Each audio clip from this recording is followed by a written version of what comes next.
पौष मास के कृष्ण पक्ष की अमावस्या तिथि को सोमवती अमावस्या तिथि मनाई जाती है। अमावस्या तिथि के दिन भगवान शिव और माता पार्वती की उपासना की जाती है।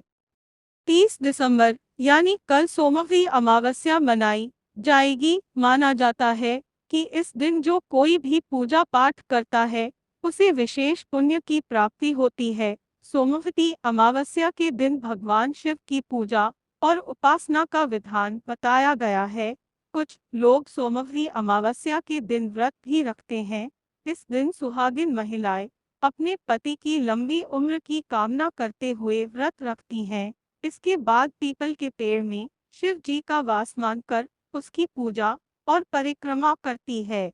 सोमवती अमावस्या कथा। एक कहानी के अनुसार एक ब्राह्मण हुआ करता था। ब्राह्मण की एक कन्या थी। सर्वगुण संपन्न होने के बावजूद उसका विवाह नहीं हो पा रहा था। एक बार एक साधु उस ब्राह्मण के घर आया और कन्या के स्वभाव से बेहद प्रसन्न हुआ। उन्होंने कन्या को लंबी आयु का वरदान दिया। तब ब्राह्मण ने साधु से अपनी कन्या के विवाह के बारे में पूछा। साधु ने कहा कि कन्या के हाथ में विवाह रेखा तो है ही नहीं। ब्राह्मण ने साधु से पूछा, इसका क्या उपाय है? तब साधु ने कहा कि पास के गांव में एक सोना नाम की धोबिन का परिवार रहता है। अगर आपकी कन्या वहां जाकर धोबिन की सेवा करे और खुश होकर धोबिन उसे अपना सुहाग दे दे तो इससे आपकी कन्या का विवाह हो सकता है। इसके बाद कन्या ने धोबिन के घर जाकर उसकी सेवा का प्रण लिया। इस दिन के बाद से रोज सुबह सूर्योदय से पहले कन्या धोबी के घर जाती, वहां सारा काम करती और चुपचाप अपने घर वापस आ जाती। घर का सारा काम हुआ देख धोबिन को बड़ी खुशी मिलती है। उसे लगता था उसकी बहू सारा काम करती है।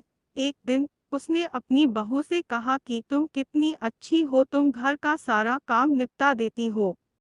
तब उसकी बहू ने उससे कहा कि ऐसा नहीं है, मैं तो सोती रहती हूँ।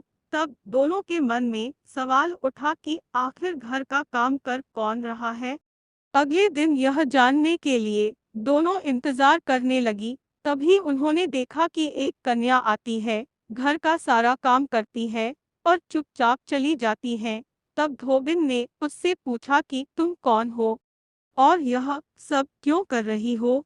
कन्या ने धोबिन को अपनी सारी कहानी कह सुनाई। इस पर सोना को कन्या पर दया आ गई और अगली सुबह उसने सुहाग देने की बात कही। अगला दिन सोमवती अमावस्या का दिन था। सोना को इस बात की जानकारी थी कि अगर उसने कन्या को अपना सुहाग दिया तो उससे उसके पति का देहांत हो जाएगा। लेकिन फिर भी उसने अगले दिन व्रत किया, कन्या के घर गई और कन्या की मांग में सिंदूर लगा दिया। ऐसा करते ही उनके पति की मृत्यु हो गई। लौटते वक्त सोना ने पीपल के पेड़ की परिक्रमा की। जब वह घर लौटी तो उसने देखा कि उसका पति जिंदा है। उसने ईश्वर को आशीर्वाद दिया। तभी से इस दिन व्रत करने की परंपरा की शुरुआत हुई। सोमवती अमावस्या पूजन विधि। सोमवती अमावस्या के दिन पूजा करने के लिए सबसे पहले ब्रह्म मुहूर्त में उठकर सभी कामों से निवृत्त होकर स्नान कर ले। इस दिन गंगा स्नान का अधिक महत्व है, इसलिए गंगा स्नान जरूर करें।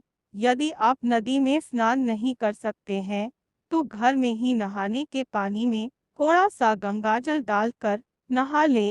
इसके बाद सूर्य देव को अर्घ्य दें।